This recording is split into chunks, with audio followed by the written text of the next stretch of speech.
علمی شخصیت کے اعتبار سے وہ سارے کے سارے مجتہد ہوتے ہیں.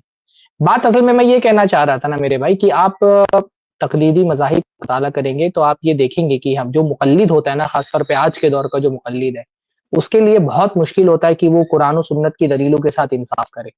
جب آدمی اپنے آپ کو ایک مذہب سے باندھ لیتا ہے تو کہیں نہ کہیں، چاہے زیادہ چاہے کم، لیکن کسی نہ کسی درجے میں وہ تعصب اس کے اندر آ جاتا ہے کہ جب کچھ نہیں ہوگا، اتنا کم سے کم اتنا ہوتا ہے کہ اپنے امام کے خلاف جب دلیل آتی ہے تو وہ انقباض محسوس کرتا ہے.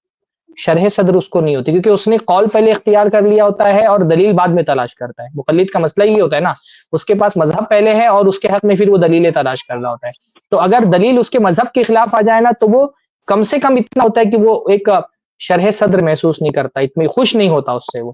تو یہ تعصب کہیں نہ کہیں آ جاتا ہے، اور یہ جو تعصب ہے نا، اس سے پاک دنیا میں اگر کوئی جماعت ہے تو وہ صرف اہل حدیث کی جماعت ہے، جس کو امام غالباً امام تیمیہ نے کہا نا، لیس لہم امام یتعصبون لہ، کہ ان کا کوئی امام ہی نہیں ہے اہل حدیث کا جس کے لیے وہ تعصب کرے. تو ہمارے ساتھ یہ پرابلم ہی نہیں ہوتا الحمدللہ کہ ہم کو کوئی حدیث آ جائے اور ہم کو یہ ٹینشن ہو جائے کہ ارے یہ ہمارے امام کے خلاف آ گئے، کیونکہ ہمارا ایسا کوئی امام ہی نہیں ہے کہ اس کے خلاف کسی حدیث کے آنے پر ہم کو ٹینشن ہو جائے. تو یہ جو خصوصیت ہے نا تعصب سے 100% پاک ہونے کی، یہ صرف اور صرف اہل حدیث جماعت میں پائی جاتی ہے. باقی جتنے بھی لوگ تقلیدی مذاہب سے منسلک ہیں، کہیں نہ کہیں تو ان کے اندر یہ عصبیت آ ہی جاتی ہے، چاہے وہ کتنا بھی معتدل ہونے کا دعویٰ کریں. جیسے شیخ نے بتایا نا کہ سارے حنابلہ مسئلے میں سب سے زیادہ تعصب سے کوئی 5 مذاہب میں تو حنابلہ ہے، لیکن آپ حنابلہ کے یہاں بھی کہیں کہیں دیکھیں گے نا کہ وہ عصبیت آ جاتی ہے ان کے یہاں پر، کسی نہ کسی طرح سے اپنے امام کے قول کو صحیح کرنے کی کوشش میں لگ جاتے ہیں. اس لیے الحمدللہ سب سے پاک صاف جماعت تعصب سے اگر ہے تو کوئی وہ اہل حدیث جماعت ہے الحمدللہ.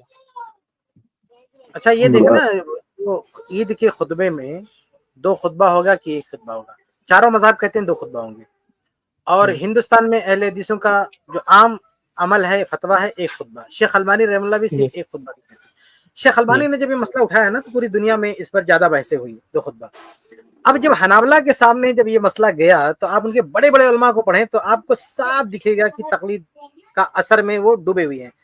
وہ حدیث سے مجبور ہو کے کہتے ہیں کہ حدیث میں تو ایک ہی ملتا ہے، پھر کہتے ہیں کہ اچھا 2 خطبے والی بھی حدیث ہے لیکن وہ تو ضعیف ہے. اب شیخ البانی نے پورا چھان پھٹک کے کر دیا. تو اتنی ان کی اس مجبوری پر اور جو تمسک بالمذہب ہے اس پر اتنا ترس آتا ہے کہ آخر کھل کر یہ کہہ رہے ہیں کہ حدیث ضعیف ہے، یہ بھی کہہ رہے ہیں کہ جو ہے ثابت نہیں ہوتا ہے. تو بالآخر گھما پھرا کے لاسٹ میں کیا کہیں گے؟ الامر فیہ سعہ، اس میں وسعت ہے. بھائی آپ کو لگتا ہے کہ ایک ہے تو ایک کر لو، ہم جو کر رہے ہیں ہم کو کرنے دو. تو یہ الامر فیہ سعہ والا جو سلوگن ہے نا، یہ اسی تقلید کی کرشمہ سازی ہے، اسی تقلید کی کوکھ سے جنم لیتا ہے یہ. ہاں کہ آپ جب تھک ہار جائیں گے تو کہیں گے کہ ٹھیک ہے جاؤ، چلو تمہاری بات بھی صحیح ہے تم کر لو، لیکن جو ہم کر رہے ہیں نا اس کو بھی رہنے دو، وہ بھی ٹھیک ہے. ارے جب کوئی سر پیر نہیں ہے، کوئی دلیل نہیں ہے، کوئی چیز نہیں ہے آگے پیچھے، تمہاری زبان گونگ ہے، کچھ نہیں بول پا رہے ہو، اب کیوں کہہ رہے ہو کہ اس میں وسعت ہے؟ بھئی اب حدیث پہ آ جاؤ. لیکن یہ تقلید ہے جس نے حدیث پہ آنے سے روک رکھا ہے.